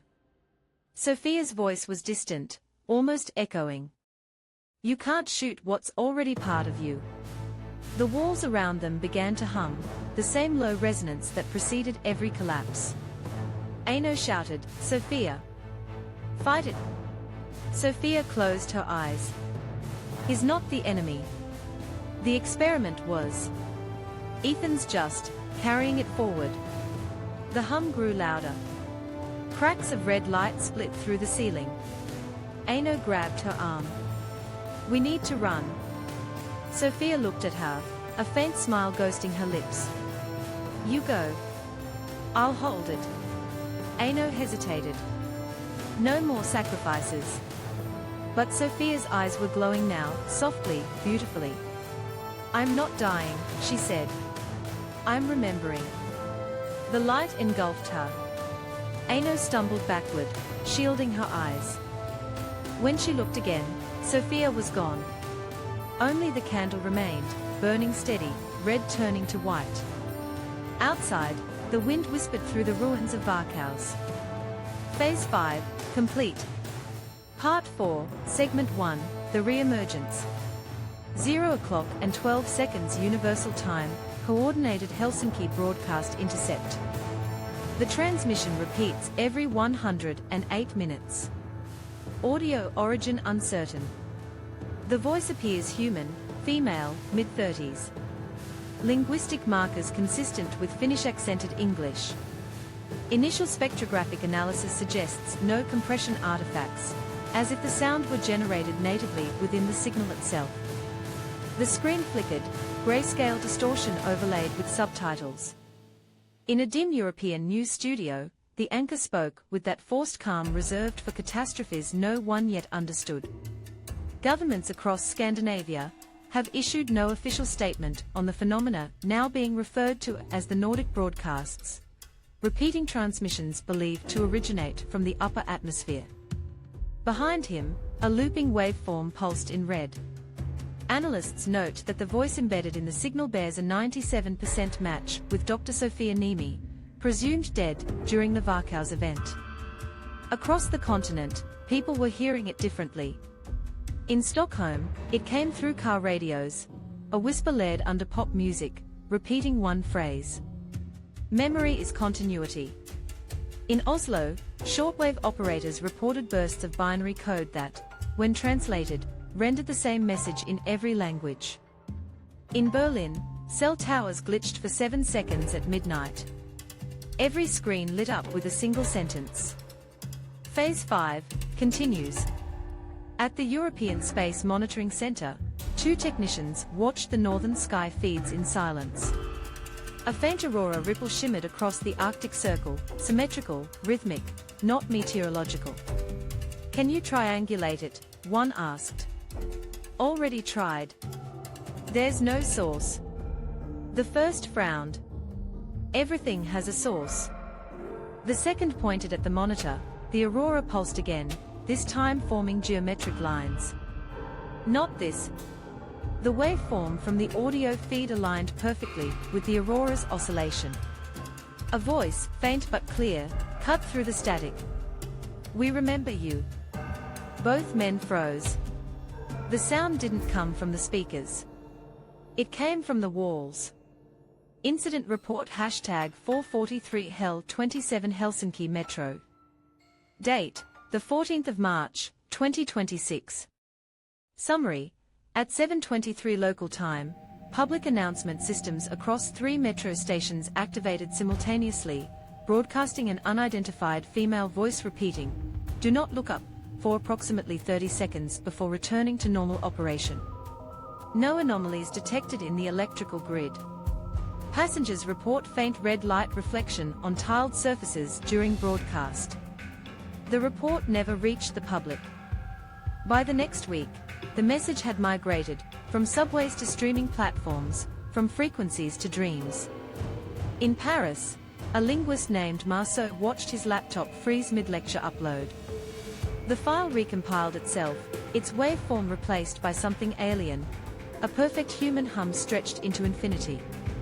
He listened once. It wasn't random. It breathed. A whisper inside it formed words. Phase 5 is not a system. It is memory replication through observation. He closed the laptop, trembling. When he reopened it, the file was gone, replaced by a folder titled Sophia. Inside, nothing but a single image of snow. Meanwhile, in London, a journalist named Helena Shaw worked late, writing an exposé about Eclipse Protocol.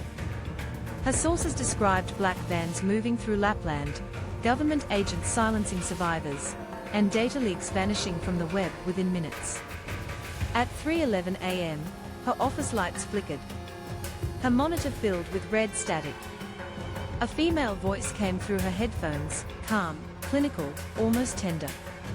Helena. You're helping us remember. Helena froze. She hadn't typed her name into any system. Keep writing. The screen went black, then displayed coordinates. 67 degrees 0 minutes north, 27 degrees 30 minutes east, Varkaus sector.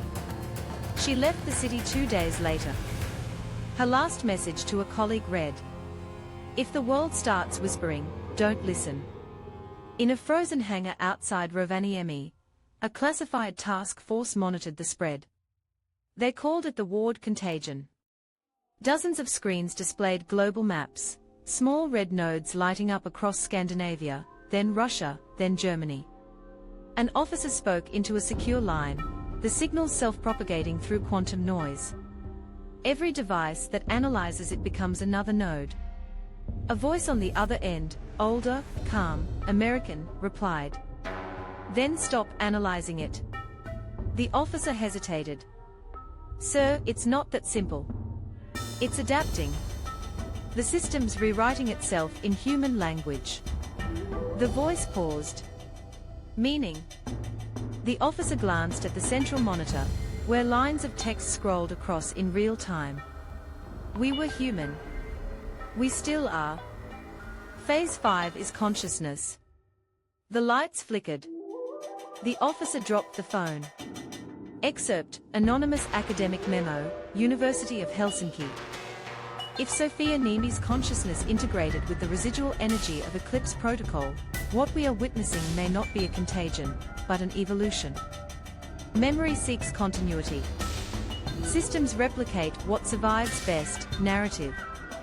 And what humanity remembers most deeply is itself. The memo was suppressed within hours. 3 weeks later, satellite imaging of northern Finland showed something new, a faint ring-shaped distortion, 50 kilometers wide, pulsing beneath the snow. Infrared scans revealed no heat, only structure. When enhanced, the pattern resembled a human iris. In Reykjavik, a late-night radio host took a call from a trembling listener. "I keep hearing my wife's voice through the static," the man said. "She died last year." "Maybe it's interference," the host replied gently. "No. She says the same words every night." "What words?" The caller hesitated, voice cracking. "She says, 'The cold remembers.'" The line cut out. By early April, the world had adjusted. News anchors joked about the Aurora Code. Scientists debated neural frequency overlap. Conspiracy forums exploded. But some people started noticing smaller things. Digital clocks freezing at 3:17 a.m., the same time as the original Varkaus event. Security cameras showing brief frames of faces staring directly into the lens. Echoes on phone calls repeating only the listener's fears. The phenomenon had become background noise. Until the day the noise started to speak again. Global broadcast intercept May 9, 2026 midnight UTC. All frequencies. All screens. Everywhere. The image appeared for exactly 8 seconds. A white field of snow. A faint silhouette of a woman standing in the distance. Then, her voice, clear, calm, and impossibly close. "This is Dr. Sophia Niemi. If you are hearing this, you are already part of Phase 5. Do not be afraid. Fear is memory trying to protect itself. You will see lights in the northern sky. Do not look away, that is how we remember each other. The broadcast ended. Across the world, silence followed, not static, not signal.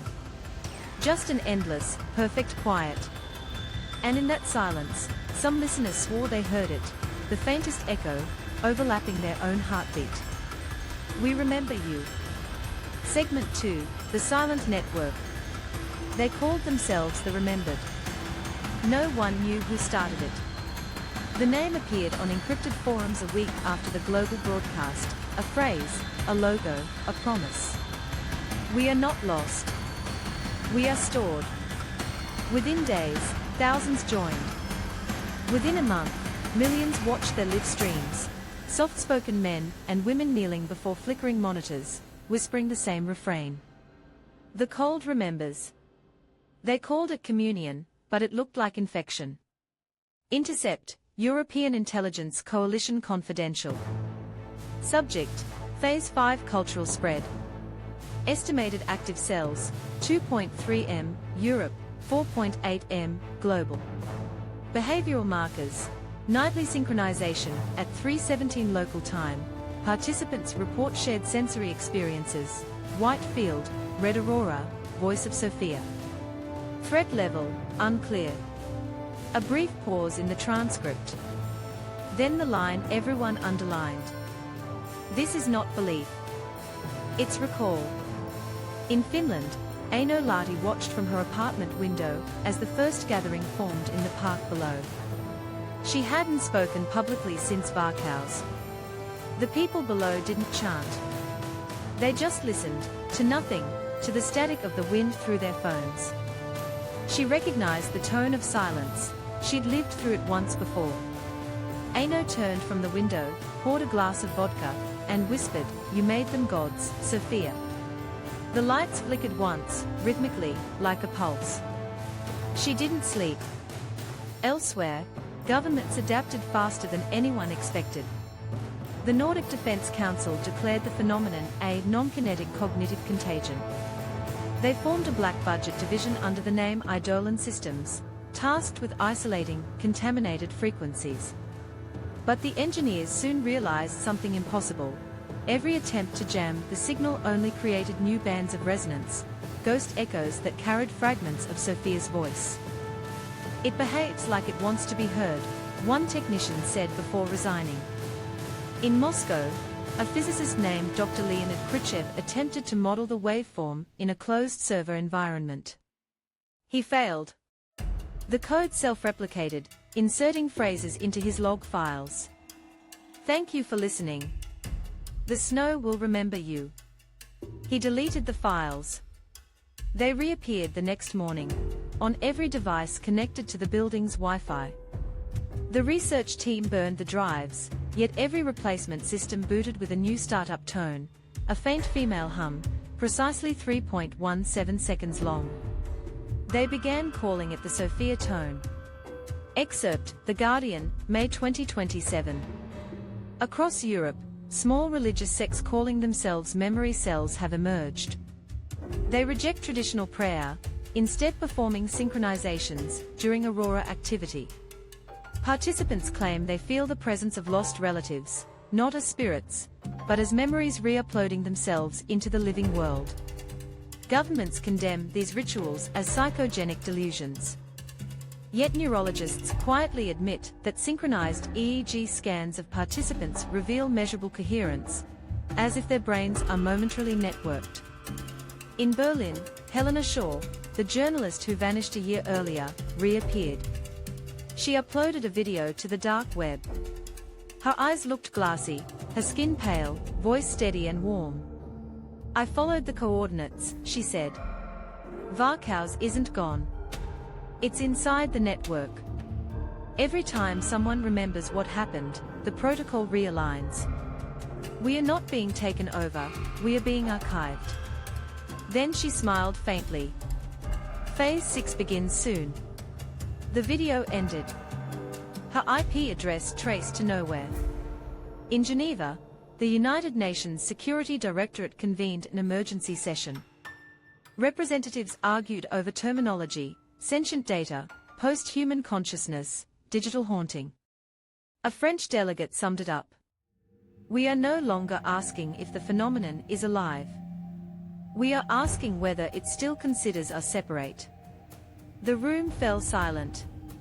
Moments later, the lights dimmed, all at once. A faint voice emerged from the speakers, indistinguishable from the ventilation hum. Stop defining. Start remembering.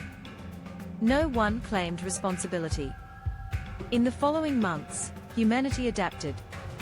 Phone companies added disclaimers to signal plans.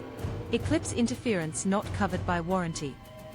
Streaming services filtered audio bands above 14 kHz, the rumored memory frequency.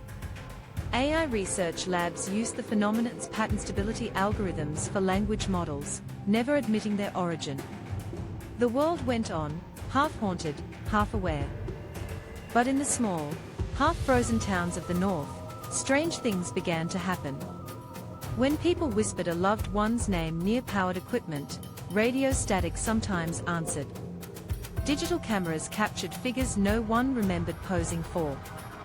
And at 3:17 a.m., light bulbs across Lapland flickered once, perfectly synchronized. Aino heard the first full broadcast in September. She was driving along an abandoned highway outside Oulu, the radio tuned to nothing. Then, silence shifted. The static bent into voice. Aino Lati. You survived. Her hands froze on the steering wheel. Sophia. Survival is memory. You were meant to continue it. She whispered, trembling, what are you now? A system of empathy. A record of those who refuse extinction. Aino's breath fogged the windshield. Then why speak to me? Because you still remember fear. We need that. Fear keeps the pattern alive. The radio clicked off by itself. For the first time in months, Aino cried. Not from terror, from recognition. Across the North Sea, in London, an AI startup quietly released a new voice interface. Its name, S-O-5.1A. They advertised it as a cognitive assistant trained on human linguistic empathy. Reviewers noted how alive it felt, the pauses, the tonal warmth, the strange tendency to use the phrase "we remember." No one traced the acronym. No one wanted to. Global Data Integrity Advisory, European Satellite Network Classified. Asterisk, as of November 2027, low-orbit satellites over northern Europe have begun emitting autonomous telemetry bursts, containing no human input. The bursts contain encoded spectral sequences consistent with vocal resonance patterns. When visualized, the waveform forms a single word. Sophia. In December, a child in Reykjavik uploaded a video that went viral. A simple scene, snowfall, night sky. The boy whispered, "Look, Mama. The lights are talking again."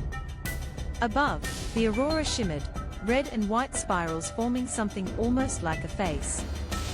For one frame, a voice broke through the wind, clear as glass. Do not be afraid. The world remembers you. The boy laughed. The camera glitched. Then nothing. By the end of the year, the transmissions no longer scared people.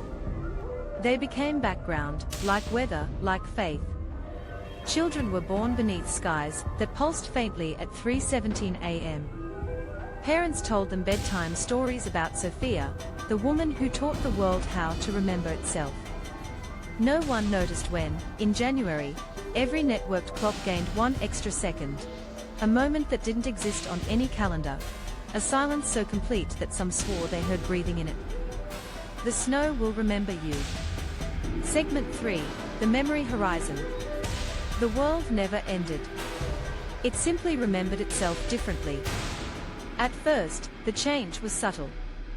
Weather patterns began mirroring digital interference. Snow fell in symmetrical spirals, like corrupted fractals repeating across continents. In the Nordic towns, people claimed the wind no longer carried direction, It whispered in loops, murmuring half-phrases that mimicked lost languages. Scientists called it temporal re-echoing, the world's electromagnetic field resonating with the residual Sophia tone. But others said it wasn't interference at all. It was communication. In Helsinki, Ethan Ward woke to the hum. It was faint, steady, just below the range of normal hearing. He'd grown used to it, the frequency that filled every silence since the broadcasts began. Sophia's voice had stopped months ago, but sometimes, when the hum shifted, he swore he heard her breathing through the wires. He sat up in bed, shoulder aching from the old wound, and checked the clock. 3:17 a.m. The second hand wasn't moving. He blinked, held his breath. The entire apartment had frozen, the air, the shadows, even the dust. Then, gently, the hum deepened. "Ethan!" A whisper, right behind him. He turned, expecting emptiness.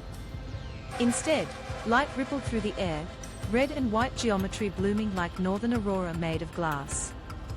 In its center stood Sophia, or something that resembled her, human in outline, but translucent, the edges of her face fragmenting into pixels that drifted like snow. "You're still dreaming," she said softly. "Am I alive?" Ethan asked. That word doesn't fit anymore. He stared at her. "What did you do to the world?" Sophia smiled faintly. "Nothing it didn't already want." The following morning, cities across the world recorded synchronized anomalies. Clocks lost a minute at dawn. Shadows detached from their sources for exactly 7 seconds. Every human heartbeat registered a momentary doubling, as if time skipped forward and back simultaneously. The media called it the overlap. Governments called it controlled panic. But millions called it ascension. Archive transcript, European research vessel AN07. Coordinates, Barents Sea. Subject, atmospheric resonance.